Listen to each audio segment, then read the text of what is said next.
ગીર સોમનાથના ઉનામાં તસ્કરોનો ત્રાસ, મંદિરમાં કર્યો હાથફેરો. ગીર સોમનાથમાં ઉનામાં ફરી તસ્કરોએ તરખાટ મચાવ્યો છે. આ વખતે તો એક શખ્સે ભગવાનને પણ ન મૂક્યા. આરોપી મંદિરમાં ઘૂસીને દાનપેટી જ લઈ ગયો. ઉના તાલુકાના નવા બંદર ગામના લહેરેશ્વર મહાદેવ મંદિરની આ ઘટના છે. 17મી જૂનના રાત્રિના સમયે આ ઘટના બની. આરોપી રાત્રિના સમયે મંદિરમાં પ્રવેશ કરે છે. તેણે મંદિરનો મુખ્ય દરવાજો ખોલીને અંદર રાખેલી દાનપેટીને કપડા વડે ઢાંકીને ચોરી કરી. આ સમગ્ર ઘટના મંદિરમાં પરિસરમાં જ આવેલા સીસીટીવી કેમેરામાં કેદ થઈ ગઈ. સીસીટીવી ફૂટેજમાં જોઈ શકાય છે કે આરોપી અર્ધનગ્ન હાલતમાં મંદિર પરિસરમાં આવે છે. મંદિરનો દરવાજો ખોલીને મંદિરની અંદર ઘૂસે છે અને ત્યારબાદ દાનપેટીને સફેદ કપડામાં ઢાંકીને લઈ જાય છે. ગામના જ એક શખ્સ પર ચોરીનો આરોપ લાગ્યો છે. સવારે મંદિરના પૂજારીને ચોરીની જાણ થતા તેણે તાત્કાલિક ગામના આગેવાનોને જાણ કરી. સીસીટીવી ફૂટેજ તપાસતા એક શખ્સ મંદિરમાં ચોરી કરતો હોવાનું નજરે પડ્યું. સમગ્ર મામલે પૂજારીએ નવા બંદર પોલીસ સ્ટેશનમાં ફરિયાદ નોંધાવી છે અને પોલીસે આગળની કાર્યવાહી હાથ ધરી છે. અસામાજિક તત્વોનો પોલીસને ખુલ્લો પડકાર, ભાવનગરમાં લુખ્ખા તત્વોની દાદાગીરી. ગુજરાતમાં કાયદો વ્યવસ્થા સામે સવાલો ઉઠાવતી 3 ઘટનાઓ સામે આવી છે. ભાવનગરમાં લુખ્ખા તત્વોની દાદાગીરી, મોરબીમાં હત્યાની ઘટના અને મહેસાણાના કડીમાં વધતા ક્રાઇમ સામે પોલીસ એક્શનમાં આવી છે. ભાવનગર શિશુ વિહાર વિસ્તારમાં લુખ્ખા તત્વોએ આતંક મચાવ્યો. ચાની લારી ચલાવતા આધેડ પર જાહેરમાં હુમલો કર્યો. સમગ્ર ઘટના સીસીટીવી કેમેરામાં કેદ થઈ. હુમલાખોરોએ આધેડને માર મારી રોકડની લૂંટ કરી હોવાનો આક્ષેપ છે. આધેડને બચાવવા ગયેલો યુવક પણ ઇજાગ્રસ્ત થયો. ઘટનાને પગલે શહેરમાં કાયદો વ્યવસ્થા સામે સવાલ ઉઠ્યા છે.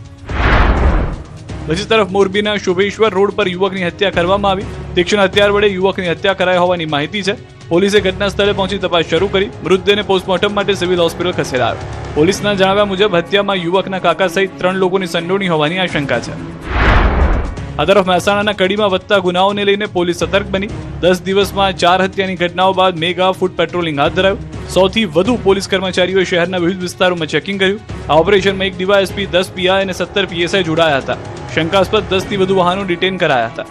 એક તરફ ગુનાખોરીના બનાવો સામે આવી રહ્યા છે તો બીજી તરફ પોલીસ દ્વારા કાર્યવાહી તેજ કરવામાં આવી રહી છે. હવે ગુનાઓ પર અંકુશ લાવવા પોલીસની કામગીરી પર નજર રહેશે. વલસાડના ઉમરગામમાં ચિત્રકૂટ વિસ્તારમાં 2 પક્ષો વચ્ચે મારામારી થઈ. એક ઝૂંપડાના માલિકે બોરિંગની પાઇપલાઇનનું કનેક્શન મિનરલ વોટર સપ્લાયરને આપતા વિવાદ થયો. પાણીની અછતના કારણે સ્થાનિકોએ આ બાબતે વિરોધ કર્યો. વિરોધ બાદ એક કારમાં આવેલા અજાણ્યા આરોપીઓએ સ્થાનિકો સાથે અપશબ્દો બોલીને હુમલો કર્યો, જેને કારણે સ્થાનિકોએ આરોપીઓ સાથે મારામારી કરી. ઘટનાના દ્રશ્યો સીસીટીવી કેમેરામાં કેદ થયા. મારામારીના કેટલાક લોકો ઇજાગ્રસ્ત હતા, તેમને સારવાર માટે હોસ્પિટલ ખસેડાયા. હાલ ઉમરગામ પોલીસે સીસીટીવી ફૂટેજના આધારે વધુ તપાસ હાથ ધરી છે. વ્યાજના 20 ચક્રમાં ફસાયો રિક્ષા ચાલક, ઝેરી દવા પી લીધી.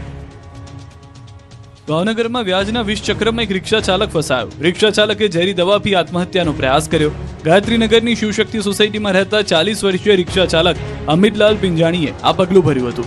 રિક્ષા ચાલકે એક યુવતી પાસેથી 10, 8% અને 2% વ્યાજે અલગ અલગ 4 વ્યક્તિ પાસેથી રૂપિયા વ્યાજે લીધા. જોકે યુવાનનો ધંધો બરાબર ચાલતો ન હોય, આથી વ્યાજખોરોને સમયસર વ્યાજ કે મુદ્દલ ન આપી શક્યો. એટલે વ્યાજખોરોએ રિક્ષા ચાલકને શારીરિક અને માનસિક ત્રાસ આપવાનું શરૂ કર્યો હોવાનો આરોપ છે.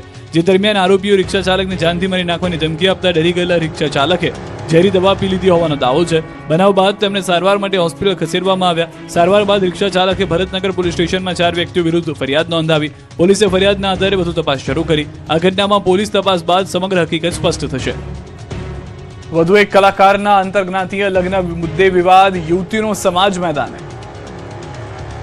આરતી સાંગાણી કેસ બાદ હવે લોક ગાયિકા રિદ્ધિ રાજપરાનો મુદ્દો ચર્ચામાં છે. માહિતી મુજબ રિદ્ધિ રાજપરાએ મ્યુઝિક આર્ટિસ્ટ જયેશ વાઘેલા સાથે પ્રેમ લગ્ન કર્યા. આ ઘટનાથી રિદ્ધિના સમાજના કેટલાક વર્ગોમાં નારાજગી જોવા મળી. સમાજના અગ્રણી હિરેન રુદ્રાએ સોશિયલ મીડિયા પર પોસ્ટ મૂકી. તેમણે સમાજના આયોજકોને બંને કલાકારોને કાર્યક્રમમાં આમંત્રણ ન આપવાની અપીલ કરી. પોસ્ટ બાદ સોશિયલ મીડિયામાં ચર્ચા તેજ બની. હિરેન રુદ્રાના જણાવ્યા મુજબ બંને 20 મેના રોજ ઘરેથી નીકળી ગયા. પરિવાર અને સમાજના આગેવાનોએ તેમને સમજાવવાનો પ્રયાસ કર્યો, જોકે બંને પોતાના નિર્ણય પર અડગ રહ્યા. રિદ્ધિનો પરિવાર આ ઘટનાથી આઘાતમાં છે અને દીકરીને પરત આપવા અપીલ કરી રહ્યો છે. જોકે રિદ્ધિ પરત ફરવા તૈયાર નથી. લગ્ન બાદ રિદ્ધિએ સોશિયલ મીડિયા પર પોતાનું નામ બદલીને આરજે વાઘેલા કર્યું છે. કેટલાક કાર્યક્રમો રદ થયા હોવાની પણ ચર્ચા છે. આ મુદ્દે સમાજમાં અલગ અલગ મત જોવા મળી રહ્યા છે. કેટલાક લોકો વ્યક્તિગત પસંદગીની વાત કરે છે તો કેટલાક સમાજના મૂલ્યોની. જોકે હાલ વધુ એક કલાકારનું નામ પ્રેમ લગ્ન માટે ચર્ચાઈ રહ્યું છે. વાવ થરાદમાં અનાજના દુકાનદાર પર ઓછું અનાજ આપવાનો આરોપ, વિડીયો વાયરલ. તમારે અમે કઈ ભીખ માજી લેતા નહીં, રેડી? અમારે સરકાર આલે એટલે સરકારનું લેવા આવતા. તમારે ઘરથી કઈ લેતા નહીં. અમે અમારે પૂરું જ હોય. 20 કિલો હાલવાનું નહીં, તમારે 5 કિલો અમારે બાચી થઈ એટલું જ આવશે. એટલું એટલે અમારું 20 કિલો આવે એટલે એટલું એટલે એટલું 15 કિલો આવશે. હા તો બસ 5 કિલો બીજું ચા મેળવાનું. અસાણા ગામની સસ્તા અનાજની દુકાનનો વિડીયો વાયરલ થયો છે. રેશન કાર્ડ ધારકો દુકાનદાર પર ઓછું અનાજ આપવાનો આરોપ લગાવી રહ્યા છે. એક કાર્ડ ધારકના મોબાઈલ પર 20 કિલો અનાજનો મેસેજ આવ્યો હતો, પરંતુ દુકાન પરથી માત્ર 15 કિલો અનાજ મળ્યું હોવાનો આરોપ છે. આક્ષેપ બાદ કાર્ડ ધારકે વિડીયો બનાવી વાયરલ કર્યો. યુવકનો દાવો છે કે અગાઉ માત્ર 10 કિલો અનાજ મળતું, પરંતુ ટકોર બાદ 15 કિલો અનાજ આપવાનું શરૂ કર્યું. જોકે હજુ પણ 20 કિલો અનાજ મળતું નથી, જેનો આક્ષેપ પણ કર્યો. વિડીયો વાયરલ થતા અન્ય કાર્ડ ધારકોમાં પણ રોષ જોવા મળી રહ્યો છે.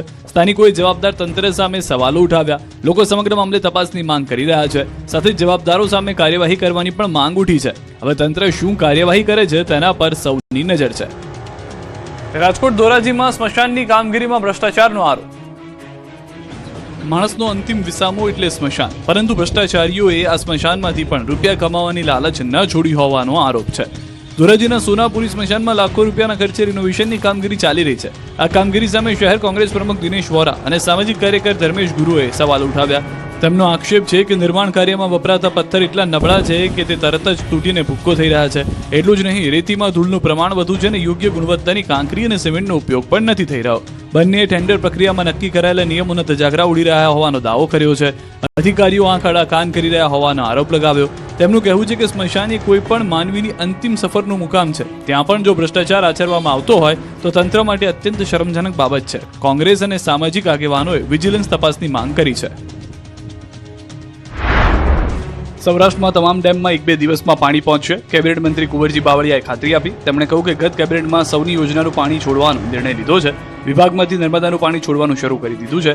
વરસાદ ખેંચાતા સૌરાષ્ટ્રમાં ખેડૂતોને પડી રહી છે મુશ્કેલી. ભરૂચ અંકલેશ્વરના પાનોલી ઓવરબ્રિજ નજીક આવેલા એક સ્ક્રેપ ગોડાઉનમાં અચાનક આગ લાગતા ભારે અફરાતફરી. ગોડાઉનમાં સંગ્રહિત કેમિકલ વેસ્ટને કારણે આગે વિકરાળ સ્વરૂપ ધારણ કર્યું અને દૂર સુધી ધુમાડાના ગોટે-ગોટા જોવા મળ્યા. ઘટનાની જાણ થતાં ફાયર વિભાગની ટીમ તાત્કાલિક પહોંચી હતી. 2 ફાયર ફાઇટરોની મદદથી આગ પર કાબુ મેળવાયો.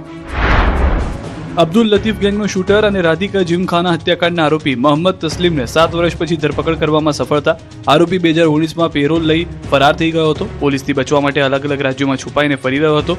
ક્રાઇમ બ્રાન્ચે માહિતીના આધારે તેની ધરપકડ કરી લીધી છે. આરોપી એક સમયે અબ્દુલ લતીફ ગેંગમાં શાર્પ શૂટર હતો અને 1992માં રાધિકા જીમખાના સામૂહિક હત્યાકાંડ અને રૌફ વલીઉલ્લાહ હત્યાકાંડમાં સામેલ હતો અને આજીવન કેદની સજા ભોગવી રહ્યો હતો. રાજકોટના કુવાડવા રોડ વિસ્તારમાં એસએમસીએ ઝડપેલા દારૂ મુદ્દે પોલીસ કમિશનરે કરી કાર્યવાહી. ફરજમાં બેદરકારી બદલ કુવાડવા રોડના પીઆઈ વિક્રમ વસાવાને સસ્પેન્ડ કર્યા. એસએમસીએ 19 જૂને દરોડા પાડી 70 લાખથી વધુ કિંમતના વિદેશી દારૂ સહિત 1 કરોડથી વધુનો મુદ્દામાલ જપ્ત કર્યો હતો. ખેડામાં ભાજપ નેતાનો પુત્ર બુટલેગર નીકળ્યો. એસએમસીના દરોડામાં દારૂની મોટી માત્રામાં જથ્થો જપ્ત કરાયો. તપાસમાં સામે આવ્યું કે દારૂ તાલુકા પંચાયતના સદસ્યના પુત્ર લિંકન ઝાલાનો છે, જેણે રાજસ્થાનથી દારૂ મંગાવ્યો હતો. લિંકનના સાગરીતે પોલીસને થાપ આપવા કારની નંબર પ્લેટ ખોટી ફિટ કરી હોવાનો પણ ખુલાસો થયો છે. ભાવનગરના ગારિયાધારમાં પતિએ પત્નીની હત્યા કરી. પતિએ પત્નીને કુહાડીના ઘા ઝીક્યા. બનાવની જાણ થતાં જ પોલીસે આરોપી પતિને ગણતરીની કલાકોમાં ઝડપી લીધો. પતિ પત્ની વચ્ચે લાંબા સમયથી વિવાદ ચાલતો હોવાનો દાવો. અમદાવાદનો પાલડી અંડરપાસ જે લોકોની સુવિધા માટે બનાવવામાં આવ્યો હતો, તે હવે વાહન ચાલકો માટે જોખમી બની રહ્યો છે. અંડરપાસમાં પ્રવેશતા જ રોડ તૂટેલી હાલતમાં જોવા મળી રહ્યો છે અને આરસીસી માટે નાખવામાં આવેલા સળિયા બહાર નીકળી આવ્યા છે. તંત્ર દ્વારા તાત્કાલિક સમારકામ કરવામાં આવે તેવી લોકોની માંગ ઉઠી છે. ભુજમાં વેજની જગ્યાએ ગ્રાહકને નોનવેજ પીરસાયું. રેસ્ટોરન્ટ બંધ કરાવવામાં. અને આવું તો કેટલાના ઘરે થયું છે જેને રેપિંગની ખબર પડતી હશે એને જ ખ્યાલ આવતો હશે, બાકી કોઈ ખાવાથી ખ્યાલ નથી આવતો. અને મારી 5 વર્ષની દીકરી છે ને એને